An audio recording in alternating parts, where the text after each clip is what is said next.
Hi, Goddess of Love here again. Kamusta kayo dyan mga goddess ko? So, another reading tayo today for you all signs, no? So, tignan natin, no?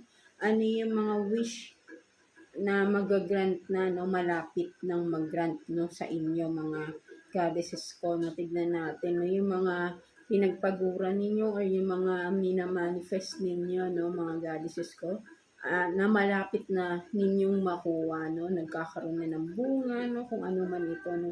Tignan natin, no? Mga goddesses ko, o sign. So, let's continue, Taurus. Kamusta kayo dyan, mga Taurus natin, no? So, let's see ano yung mga wish will be granted na, no, sa inyo, no?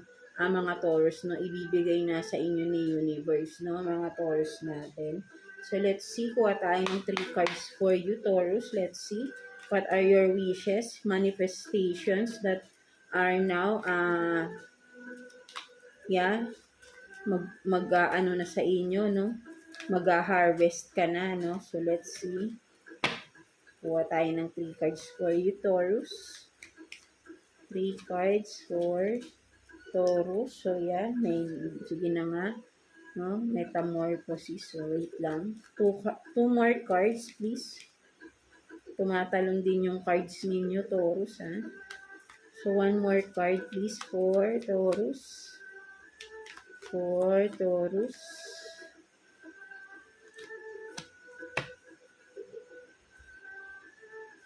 So, you have this metamorphosis.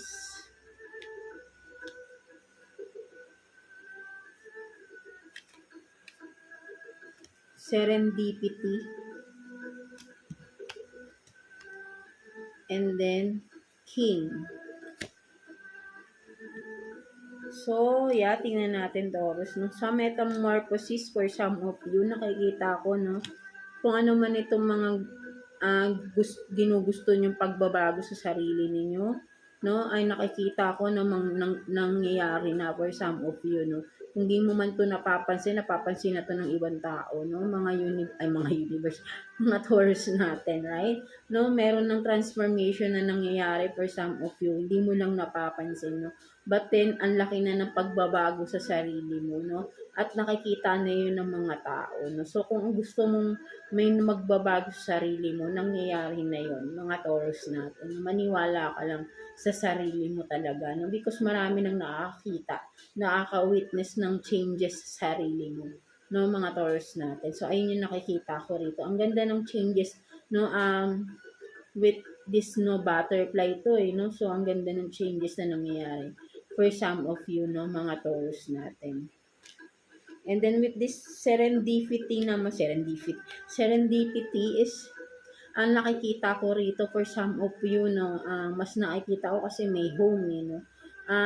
Sabihin natin na siguro nawala yung inyong happiness for some of you, no, recently, parang ngayon naiisip niyo na you want to be happy, more happy, sabihin natin mas yung contentment sa buhay, yung totoong contentment, totoong happiness, no?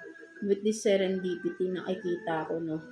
Ang sinasabi sa'yo dito ni Universe is, kung ikaw man to, Taurus, na malayo sa pamilya mo, ang totoong happiness mo, na dinideny mo, is yung family mo, no? With home dito, for some of you, Taurus, no? Dinideny mo sa sarili mo, no? But then, ang totoong happiness sa'yo is your own home, no? Yung family mo mismo, no? Kung malayo ka man sa family mo ngayon, no? Sila yung totoong happiness mo na dinidinay mo sa sarili mo, no? Something like that, no? Ayun yung nakukuha ko rito, no? Mga Taurus natin. So, maybe, alam mo na yung dapat mong gawin. Sinasabi sa ni Universe, alam mo yung happiness na hinahanap mo, mga Taurus natin. Hindi mo kailangan mag-wish ka ng maging masaya ka. Alam mo kung paano ka magiging masaya, Taurus. Alam mo na, no? So maybe go back to your home, no? To your family, 'di ba? Embrace your family because that is your true happiness, Taurus. So ayun yung nakikita ko dito, no? So, and then with the king, naman dito nakikita ko, no, mga Taurus natin. For some of you, no, sabihin natin na mapopromote, no? For some of you, may promotion ako nakikita with the king, no? Kung sa workplace man ito, no, magkakaroon ng promotion, no? Kung ito yung matagal mo nang hinihintay, no, ay mangyayari na din, no? Mapopromote ka na din. For some of you, yun yung nakikita ko. And then for some of you naman, there will be, kung ikaw to, no, alam niyo imposible, but then alam niyo, no, kung ikaw to Taurus, no, na nagnanais na magkaroon ng mapapangasawa na mayaman, mangyayari siya, no? Kung ikaw tong panay wish ng makapangasawa ka ng mayaman, ay mangyayari siya, no? May darating sa buhay mo na wealthy man, woman, or mas nakikita ko rito nasa higher position, pwedeng business owner, pwedeng sabihin natin na mataas ang posisyon sa trabaho, no? Someone na in authority, no, with this king, no, nakikita ko rito. But then, of course, pag alam naman natin na ganitong posisyon ng isang tao, may sinasabi sa kanyang buhay, syempre, sabihin natin na maging ano ka rin dahil baka sabihin natin ma-manipulate ka naman, 'di ba?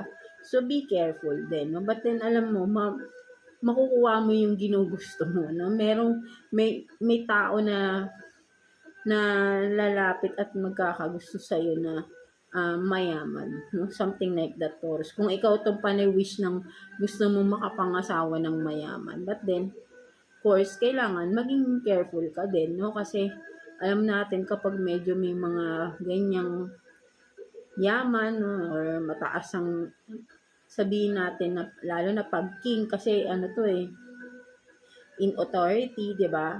Someone na may sariling rules, 'di ba? So, alam mo dapat yung mga gagawin mo, no? So, hindi ka dapat din agad-agad sasabak or susugod ang susugod, no? Kung meron masayang tao na ganitong lumalapit sa iyo na alam mo, kailangan pag-aralan mo muna or kilalanin mo muna mabuti yung ugali niya, di ba? Something like that, no? So, ayun yung nakikita ko dito, no? Mga Taurus natin. So, yeah, that's it for you, mga Taurus natin. I hope na naka-resonate kayo sa reading ninyo today. So, yeah, God bless you all and thank you for watching, Taurus.